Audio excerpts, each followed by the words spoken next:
Menantu Super Han San Qian. Bab 6276, Otak yang Berbeda.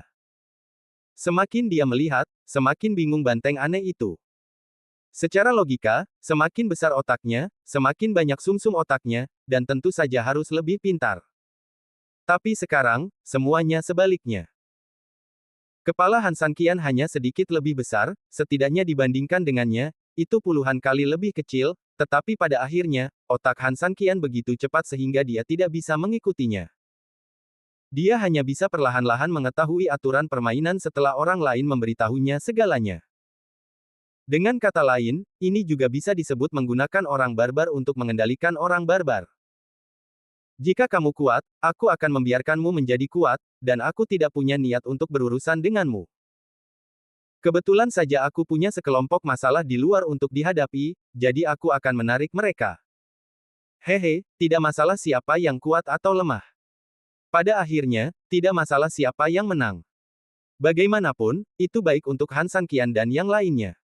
Jika pihak bawah tanah menang, ancaman dari orang berpakaian hitam pada dasarnya akan hilang, dan Han San Qian dan yang lainnya tidak perlu bekerja keras, jadi mengapa tidak?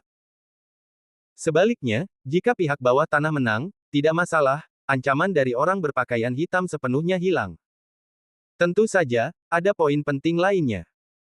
Faktanya, tidak peduli pihak mana yang menang, pada akhirnya, pemenang akan selalu dikonsumsi oleh yang kalah. Oleh karena itu, bagi Han San Qian, dia sedikit khawatir bahwa orang-orang berpakaian hitam tidak cukup kuat. Jika tidak ada cara untuk memberikan tekanan apapun kepada geng bawah tanah saat itu, Han San Qian akan sangat tidak beruntung. Sampai batas tertentu, Han San Qian berharap bahwa orang-orang berpakaian hitam cukup kuat.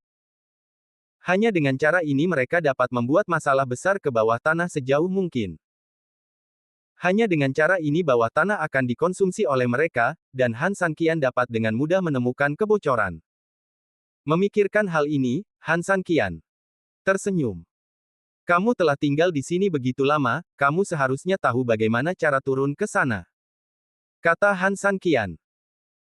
Sapi aneh itu berpikir sejenak dan berkata, aku belum pernah ke sana sebelumnya, tetapi aku sangat bosan di sini pada hari kerja sehingga aku sering berjalan-jalan ketika tidak ada yang harus kulakukan. Aku menemukan tempat sangat aneh. Oh, sepertinya kosong. Setiap kali aku berjalan di dekatnya, suara di bawah kakiku berbeda. Namun, aku juga tahu bahwa di sana sangat berbahaya, jadi aku selalu curiga padanya, tetapi aku tidak pernah berani menginjakkan kaki di sana. Han San Qian tersenyum dingin. Karena banteng aneh itu berkata demikian, jelaslah bahwa ada kemungkinan besar bahwa itu adalah apa yang disebut pintu masuk ke bawah tanah. Aku akan melindungimu, dan kita akan mundur ke sana. Mengerti? Ingat, setelah kita lewat, jangan terburu-buru membuka pintu. Semuanya tergantung pada perintahku.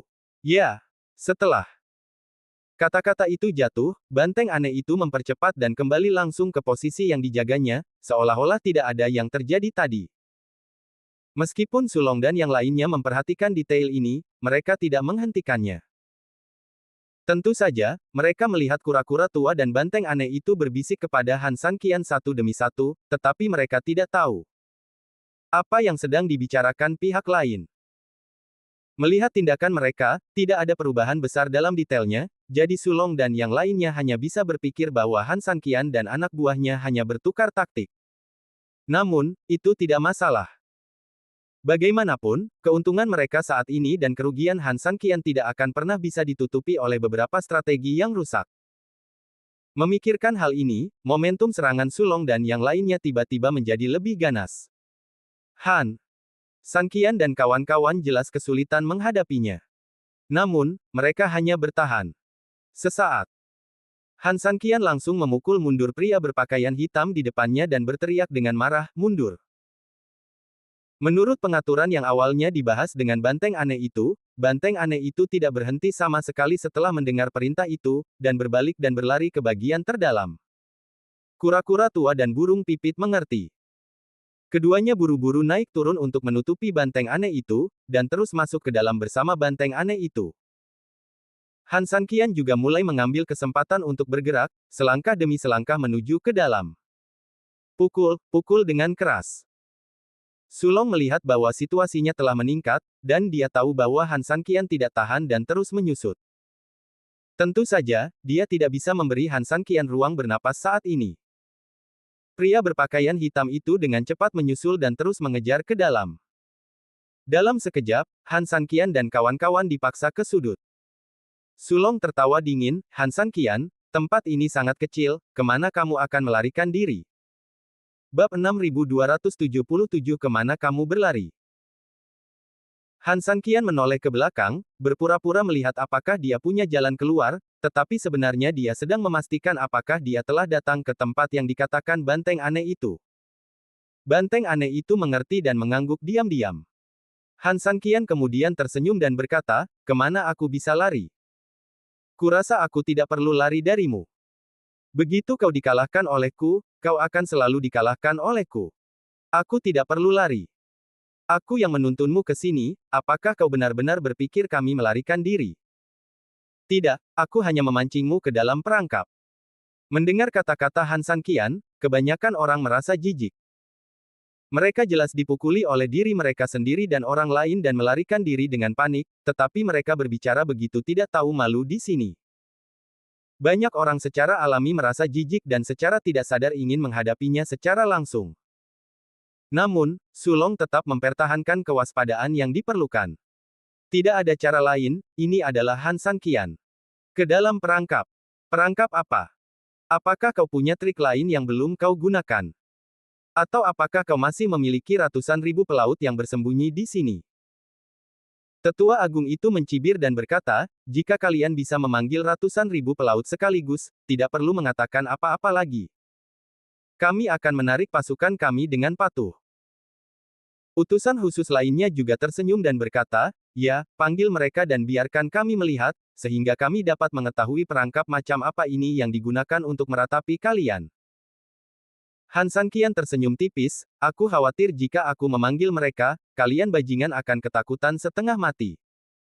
Semua orang dimarahi dan menjadi sangat marah. Mereka hendak mengambil tindakan, tetapi Sulong mengangkat tangannya lagi untuk menyela mereka. Han Sanqian, kamu terlihat sangat percaya diri dan tampaknya telah merencanakan semuanya dengan matang. Biarkan aku memberitahumu ini. Aku tidak akan mengatakan banyak hal lagi. Tunjukkan saja apa yang kamu miliki dan biarkan kami membuka mata kami. Benar sekali. Jangan hanya bicara besar. Jika kamu benar-benar memiliki kemampuan, tunjukkan dengan tanganmu. Ayo, kakekmu ada di sini. Gunakan saja apapun yang kamu miliki. Sekelompok orang berteriak dengan gila. Ada juga orang-orang yang lebih waspada seperti Sulong dan tetua keempat yang selalu mengawasi Han Sanqian. Mereka masih sedikit khawatir. Jika Han Sanqian benar-benar menemukan sesuatu yang luar biasa, akan sulit untuk mengakhirinya. Han Sanqian juga tidak menyembunyikannya. Setelah tersenyum sinis, dia menggerakkan tangannya secara langsung, dan kemudian berteriak dengan marah, sapi aneh, kura-kura tua, apa yang kamu tunggu? Buka mata mereka. Ya. Keduanya berteriak sebagai tanggapan, dan semua mata tertuju pada mereka. Namun pada saat kritis, burung di udara melancarkan serangan. Serangan ini, tentu saja, tidak dapat menyebabkan kerusakan apapun pada mereka, tetapi goyangan singkat tidak dapat dihindari, dan saat mereka bergoyang, kura-kura tua itu meraung marah dan menginjak tanah dengan kaki besar. Tiba-tiba, beban besar itu langsung mengguncang seluruh kuburan. Di bawah bebatuan yang jatuh, debu dan asap mengepul. Sulong dan kelompoknya sedikit bingung, tetapi sebelum mereka dapat bereaksi, banteng aneh itu hampir sama dengan kura-kura tua itu, dan langsung menghantam ke depan dengan gravitasi. Tanah bergetar lagi. Han Sanqian, apa yang kamu lakukan? Apakah kamu mencoba menjadi misterius? Naif, apakah kamu pikir kamu dapat menakut-nakuti kami seperti ini? Sulong tahu bahwa meskipun tanah berguncang dan ada badai yang datang, dia tidak dapat merasakan munculnya kekuatan apapun di sekitarnya, dan dia tidak dapat melihat siapapun yang datang entah dari mana. Oleh karena itu, apa yang disebut toples Han Sanqian sebenarnya palsu. Dia hanya membuat suara untuk membuat orang-orang merasa ada sesuatu di bawahnya. Hanya berpura-pura, jangan khawatir. Utusan utama juga berteriak dengan tergesa-gesa, dan menstabilkan situasi dalam sekejap. Semua orang berpakaian hitam memanfaatkan situasi untuk bertarung dengan mantap. Meskipun kuburan dipenuhi debu dan asap karena serangan berturut-turut dari Kuiniu dan Baxia, dan jarak pandang sangat rendah, situasinya tidak kacau karena tidak ada musuh lain. Berpura-pura. Apakah kamu benar-benar berpikir begitu? Jika begitu, maka kamu salah. Han Sanqian berteriak, dan kemudian dia mengerahkan kekuatannya di tangannya, dan tiba-tiba aliran kekuatan yang sangat kuat keluar dari tangannya. Kemudian, dia menghantam Sulong dan kelompoknya tanpa rasa hormat. Boom, ledakan besar datang langsung, dan Sulong dan yang lainnya terkejut sekaligus. Ketika mereka dengan tergesa-gesa mendorong asap ledakan di depan mereka, mereka terkejut menemukan bahwa Han Sanqian telah pergi. Bab 6278, Menyelami Bawah Tanah. Tepatnya, bukan hanya Han Sanqian yang menghilang, tetapi semua orang yang mengikuti Han Sanqian pun menghilang. Seolah-olah orang-orang ini menghilang begitu saja. Sama seperti asap ledakan yang menghilang, mereka pun berhamburan tertiup angin. Sialan, di mana Han Sanqian dan yang lainnya? Beberapa orang melihat sekeliling dengan marah dan cemas, tetapi sayangnya, tidak ada seorang pun di sekitar. Beberapa bawahan menyelidiki di depan dan segera menemukan bahwa sebuah lubang besar tiba-tiba muncul di sudut tempat dinding dan tanah bertemu. Lubang itu sangat besar dan dalam, langsung masuk ke tanah tanpa melihat dasarnya. Laporkan kepada kepala istana, ada lubang di sana. Setelah mendengar laporan itu, Sulonghe, utusan utama, tidak menunda sama sekali dan bergegas memimpin orang-orang ke sana. Benar saja, mereka menemukan lubang di tanah. Tetua itu melirik lubang yang dalam dan berkata, Han Sanqian dan kelompoknya seharusnya melarikan diri dari sini. Sulong meninju dinding di sebelahnya dengan keras, sialan, dia benar-benar melarikan diri dengan cara ini. Han Sanqian ingin melarikan diri, yang sudah diduga, tetapi yang paling buruk adalah dia menipu dirinya sendiri dan membuat dirinya benar-benar percaya bahwa dia mungkin memiliki semacam senjata rahasia. Sekarang tampaknya dia baru saja ditipu oleh orang itu. Ditipu oleh Han Sanqian berulang kali, tidak peduli seberapa baik temperamen Sulong, dia tidak akan tahan selamanya. Han Sanqian benar-benar tidak tahu malu. Kepala balai, kita harus memberinya pelajaran yang berat. Ya, pencuri seperti itu, jika dia tidak dapat dihukum berat, maka dia tidak akan pernah bisa melupakan bau mulut ini.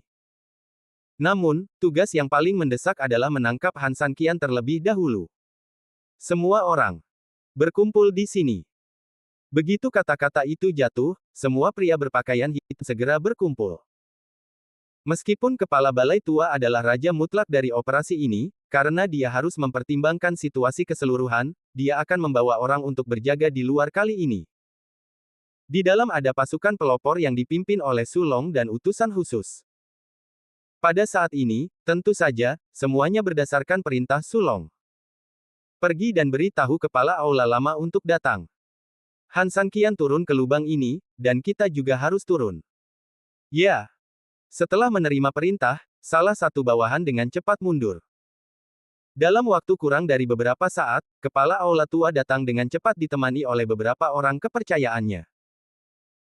Jarak tempuh perjalanan sangat pendek, tetapi pada dasarnya cukup bagi para pengikut untuk menceritakan kepadanya segala sesuatu tentang situasi di kuburan dalam perjalanan.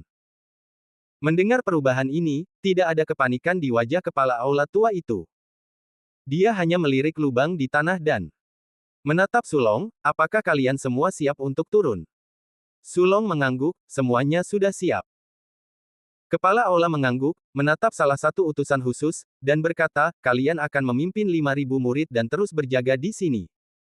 Siapkan pertahanan ketika tidak ada yang terjadi. Di antara mereka, 3.000 orang akan menjaga lubang ini, dan 1.000 orang akan berkeliaran di luar untuk mencegah Han Sanqian dan yang lainnya meninggalkan tempat ini dari pintu keluar lainnya.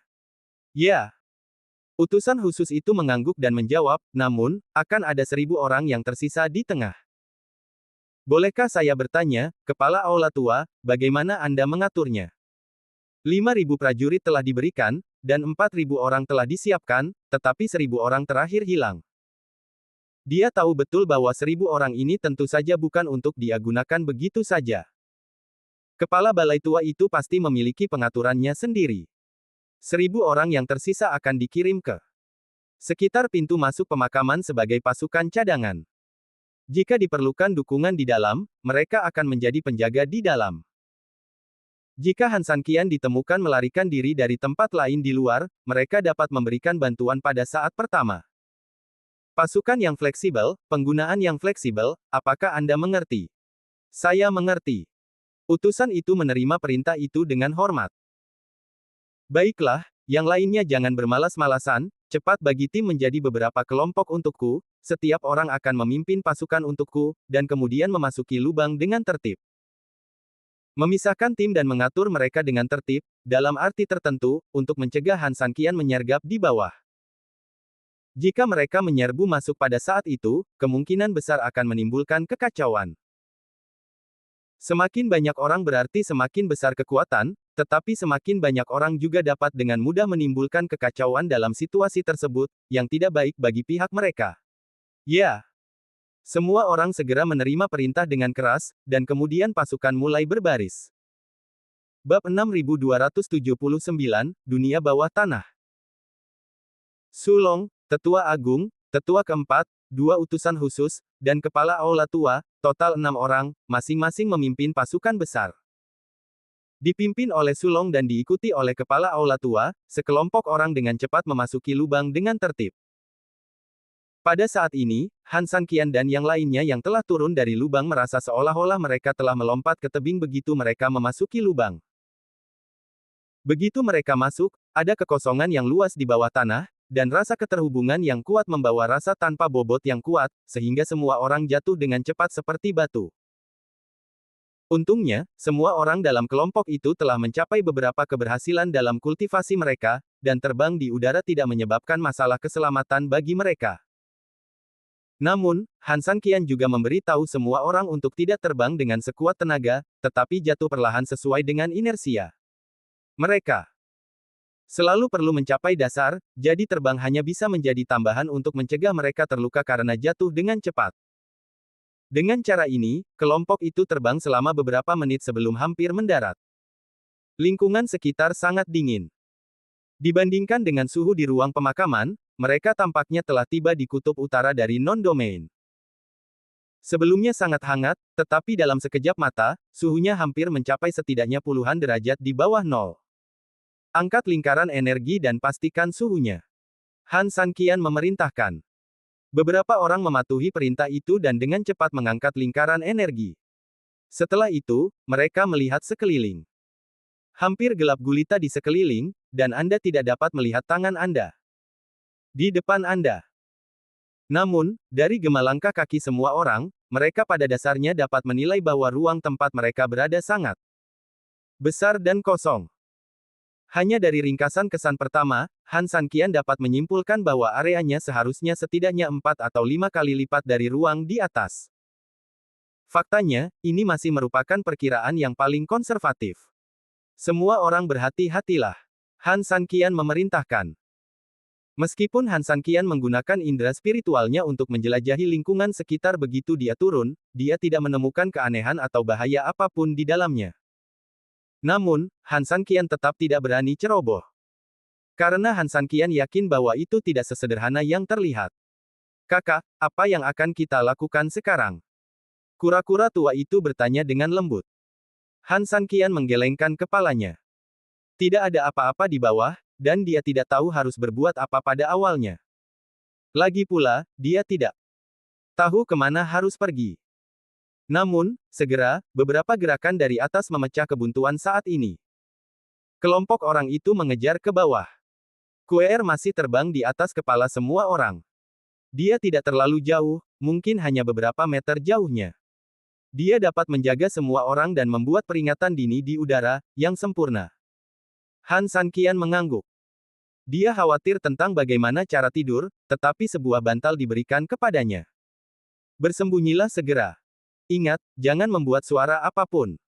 Kuer, turunlah dan bergabunglah dengan kami. Ya. Beberapa orang dengan cepat menyusut menjadi kelompok kecil, dan kemudian, di bawah kepemimpinan Han Sanqian, mereka diam-diam bergerak menuju arah tertentu dalam kegelapan. Di sisi lain, Sulong, dengan barisan depan, juga mulai perlahan terbang turun dari lubang. Setelah mendarat, Sulong mencari jejak Han Sanqian dan yang lainnya. Namun, di bawah sana terlalu gelap. Belum lagi melihat orang, Anda bahkan tidak bisa melihat apakah itu lumpur atau batu di bawah kaki Anda. Memikirkan hal ini, dia hanya bisa menyerah untuk sementara waktu, dan kemudian meminta anak buahnya untuk tetap di tempat mereka berada, menunggu tim yang dipimpin oleh orang lain tiba. Dalam waktu kurang dari beberapa saat, pasukan lain tiba satu demi satu, dan langsung menyebarkan formasi pertempuran mereka di tempat itu. Kepala Aula Tua merasa sedikit aneh ketika dia mendarat. Bagaimanapun, sangat gelap dan sangat sunyi ketika dia mendarat, yang benar-benar mengejutkannya. Secara teori, ini seharusnya tidak terjadi. Tepat ketika kepala Aula Tua hendak bertanya, tiba-tiba, sesuatu yang aneh terjadi. Bab 6280, Gerakan Aneh. Dasar bajingan, kakekmu ada di sini. Tiba-tiba terdengar suara umpatan yang keras, dan karena suara itu jelas-jelas sudah diproses, suara itu terdengar seolah-olah berasal dari 4 arah. Tentu saja, ini bukanlah hal yang terpenting. Yang terpenting adalah setelah suara-suara ini terdengar, tiba-tiba muncul semburan ledakan di sekitar mereka. Menggunakan Skyfire dan Moonwheel, Han Sanqian langsung meledakkan 2 tempat sekaligus, lalu mundur dan meledakkan 2 tempat lagi. Oleh karena itu, dalam sekejap, sekelilingnya langsung meledak. Meskipun ada urutan tertentu, tetapi pada saat itu, ketika tidak ada persiapan sama sekali, kepala Aula Tua dan gerombolannya masih sedikit bingung untuk sementara waktu. Selain itu, mereka bingung karena sangat keterlaluan bahwa meskipun ledakan serangan ini sangat keras, kerusakan sebenarnya pada mereka hampir nol. Tidak diketahui apakah Han Sanqian ketakutan oleh banyaknya orang di sisinya dan tangannya gemetar, atau apakah Han Sanqian kehilangan arah karena kegelapan. Singkatnya, titik awal dari masing-masing dari 4 ledakan itu sebenarnya tidak berada di sebelah pasukan mereka. Jaraknya masih agak jauh, jadi mustahil untuk melukai mereka. Secara teori, seharusnya tidak demikian. Anda harus tahu bahwa posisi pertempuran mereka saat ini sangat besar karena jumlah orangnya terlalu banyak. Oleh karena itu, selama Han Sanqian tidak bodoh, dia pasti bisa mengenai beberapa orangnya dengan melemparkan beberapa mantra kepada mereka. Keterampilan orang ini seharusnya tidak begitu tidak akurat. Tetua keempat sedikit terkejut. Sulong tidak bisa menahan diri untuk tidak mengerutkan kening, seolah-olah dia sengaja tidak mengenai kita. Ya, dengan kemampuan Han Sanqian, sangat mustahil baginya untuk melewatkan target sebesar itu. Ini seperti meminta orang dewasa untuk berjalan beberapa langkah untuk melihat, tetapi dia jatuh setiap kali melangkah. Ini sama sekali tidak normal. Kalian bercanda. Di sini sangat gelap. Meskipun kita adalah target besar, tidak ada api dan tidak ada gerakan setelah kita turun ke sini. Wajar jika Han Sanqian tidak tahu lokasi pasti kita. Oleh karena itu, orang ini hanya bisa menghancurkan. Ya, dan kuncinya adalah anak itu juga takut. Karena dikelilingi oleh begitu banyak dari kita, dia berlari ke sini dengan panik. Apakah dia masih punya keberanian untuk menghadapi kita? Terlebih lagi, kepala aula lama kita bertanggung jawab secara pribadi, dan Han Sanqian tidak takut sampai mengompol. Aku sudah menghormatinya sebagai seorang pria, kan? Hahaha. Dibandingkan dengan Sulong dan yang lainnya, utusan utama dan yang lainnya sama sekali tidak menganggap ini serius. Bagi mereka, ini semua normal. Kepala aula lama tidak berbicara. Tidak mudah untuk mengatakan siapa yang benar atau salah saat ini. Dia hanya melihat sekeliling. Karena tidak ada korban di antara personel kita, kita tidak perlu membahas ini lebih lanjut, tetapi kita tetap harus waspada. Meskipun 4 ledakan tadi tidak melukai kita, cahaya yang dihasilkannya pada dasarnya mengekspos posisi kita secara langsung. Jumlah orang Han Sanqian tidak cukup untuk menghadapi kita secara langsung, tetapi bukan ide yang buruk untuk menggunakan beberapa trik curang saat di bawah sangat gelap. Utusan utama itu buru-buru berkata, apa yang dikatakan oleh kepala balai tua itu benar sekali. Han Sanqian ini pandai menggunakan tipu daya. Sebelumnya, ketika dia memimpin para pelaut untuk berhadapan dengan kita sendirian, dia telah menggunakan tipu daya rahasia ini. Dia telah merasakan manisnya, dan sekarang lingkungan sekitarnya juga mendukungnya untuk melakukan hal-hal ini lagi. Oleh karena itu, wajar baginya untuk kembali ke bisnis lamanya. Kepala balai tua itu setuju dengan pandangan ini. Utusan lain juga melangkah maju saat ini dan berkata, Kepala balai tua, musuh berada dalam kegelapan, dan kita berada dalam cahaya. Karena kita khawatir tentang ini, sebaiknya kita selesaikan masalah ini secara tuntas. Kepala balai tua itu merasa apa yang dikatakannya masuk akal dan mengangkat tangannya untuk memberi isyarat kepadanya untuk melanjutkan. Kita harus menemukan orang ini sesegera mungkin. Setelah mengatakan itu, utusan itu berjalan beberapa langkah ke telinga kepala balai tua itu dan membisikkan beberapa patah kata kepadanya, memberitahunya beberapa idenya. Setelah berpikir sejenak, kepala aula tua itu tidak dapat menahan tawa, menarik, rencana ini cukup bagus, saya sangat puas, jadi, Anda segera mengatur orang untuk melakukannya, dan pasukan utama akan menunggu Anda di sini. Ya.